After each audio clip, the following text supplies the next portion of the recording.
Beleza, pessoal? Como tá? Todo mundo bem? Hoje trataremos de assuntos importantes de estruturas que nós encontraremos em células eucariontes, principalmente aquela organelazinha que a caracteriza, o núcleo. Só que antes de começar essa nossa aula, inscreva-se no meu canal, deixa o teu like, compartilha esse vídeo e outros que estão aqui, tá tudo organizadinho em playlist, tô caprichando no canal, hein? Também vá lá no Instagram, @profgleidson. Deixe sua dúvida, tá rolando sempre uma interatividade legal lá. Participe, não fique isolado. No mais, vamos para a nossa videoaula.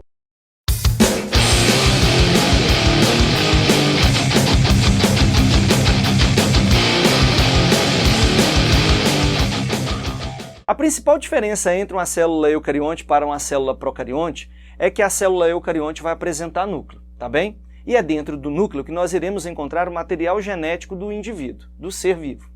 E esse material genético fica separado por uma membrana, denominada membrana nuclear. De forma geral, a célula apresenta apenas um núcleo, a maioria delas. Entretanto, existem aquelas que apresentam vários núcleos, ou até mesmo aquelas que são desprovidas dele. E nós podemos classificar da seguinte forma: mononucleada, ou uninucleada, né? Quando a célula é formada por apenas um único núcleo. A maioria das células são assim. Binucleada, quando apresentam dois núcleos. E aí tem um barato, tá? Esses dois núcleos vão apresentar tamanhos diferentes. O maior é chamado de macronúcleo, o menor de micronúcleo.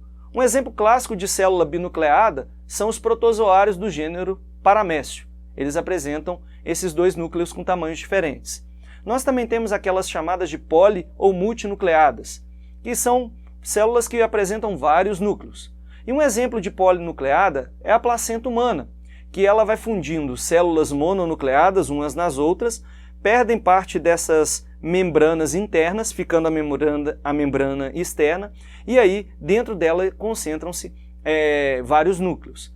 Também existem outros tipos de células multinucleadas formadas a partir da divisão de uma célula mononucleada. Essa célula mantém seu citoplasma intocado, vai dividir no seu núcleo, formando vários núcleos a partir dele, tá bom? Um exemplo clássico dessa célula é as fibras musculares esqueléticas. Elas apresentam vários núcleos. E por fim, claro, nós temos aquelas células que são consideradas anucleadas.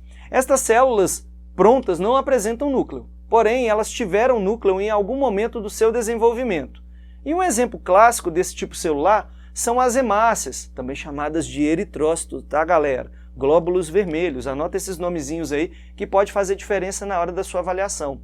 Bom, as hemácias, elas são células anucleadas, isso olhando nos animais, nos seres humanos, por exemplo.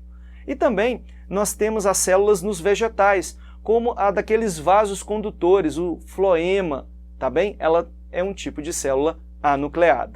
A constituição do núcleo é outro fator importantíssimo de se estudar, galera. Não vai pular essa parte da matéria, não adianta. Pode ser chata, pode não ser, não pula. Você sabe que a membrana nuclear, eu falando de membrana plasmática, vou deixar até um card aqui de membrana plasmática para você. A membrana nuclear, ela é denominada de carioteca, cariomembrana, membrana nuclear, envelope nuclear. Ela é composta por uma dupla bicamada lipídica, denominada lamela. Então eu tenho uma lamela interna e outra externa. E entre elas existe um espaço denominado espaço perinuclear, que liga os canais do retículo endoplasmático com o núcleo. E ainda apresenta poros, denominados anule, que permite a comunicação entre o interior do núcleo e o citoplasma. E por falar no interior do núcleo, ele é preenchido com líquido, de uma constituição muito semelhante ao do citoplasma, que é denominado nucleoplasma, porque está dentro do núcleo, né? E ele mantém suspenso os elementos figurados do núcleo, que são representados pelo nucleolo e pela cromatina.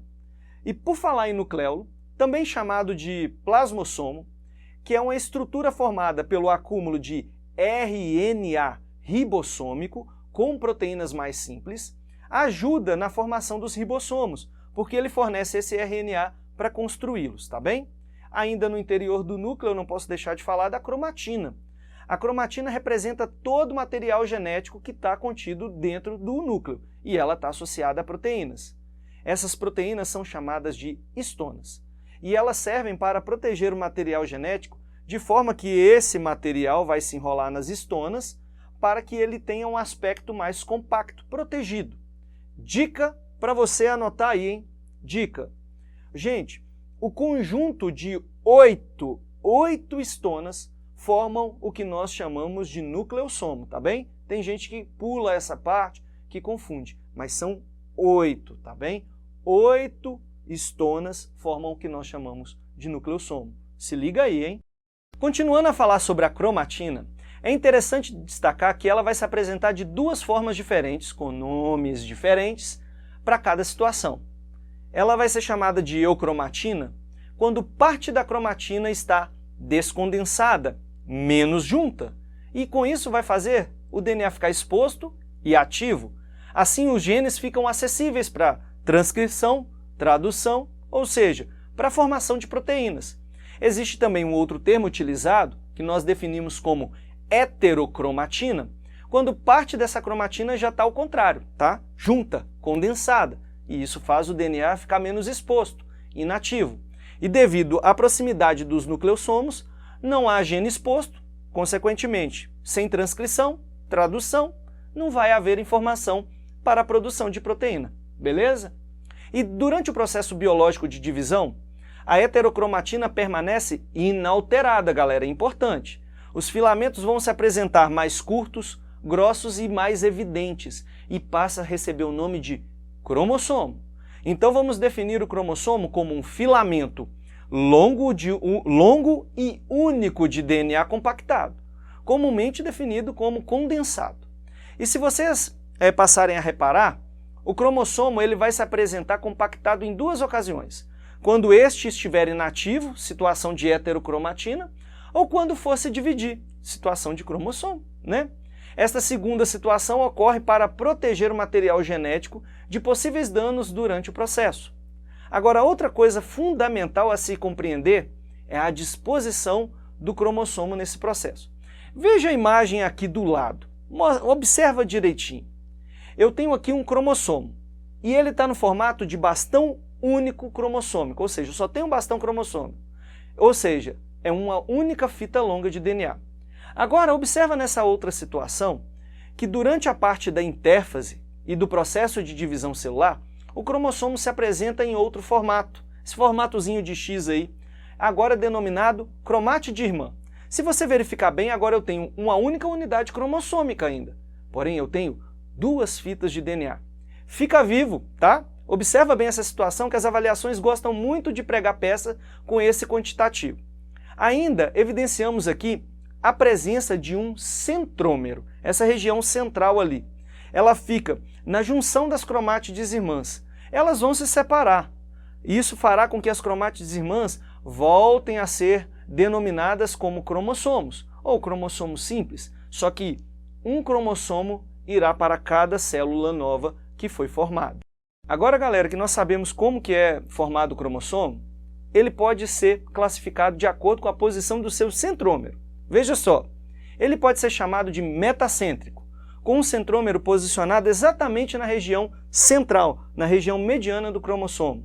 Submetacêntrico, um pouquinho acima da região central ou mediana. Acrocêntrico, quase próximo lá da extremidade do cromossomo. E telocêntrico, com o centrômero totalmente posicionado na extremidade do cromossomo. Beleza? É isso aí, galera. Uma aula muito completinha sobre núcleo, bastante informação, todos os dados necessários. Agora é com vocês. Pratiquem bastantes exercícios sobre esse tema, lembrando que ele vai de encontro com alguns assuntos importantes da biologia. Ciclo celular, divisão celular, estudo de cariótipo, mais o quê? Anomalias genéticas também, uma infinidade de assuntos aí da biologia, tá? Espero que vocês tenham compreendido. Se ficou alguma dúvida, @Prof. Gleidson no Instagram, pode usar os comentários aqui, eu estou à sua disposição. No mais, nos encontraremos em outra aula. Até lá, galera!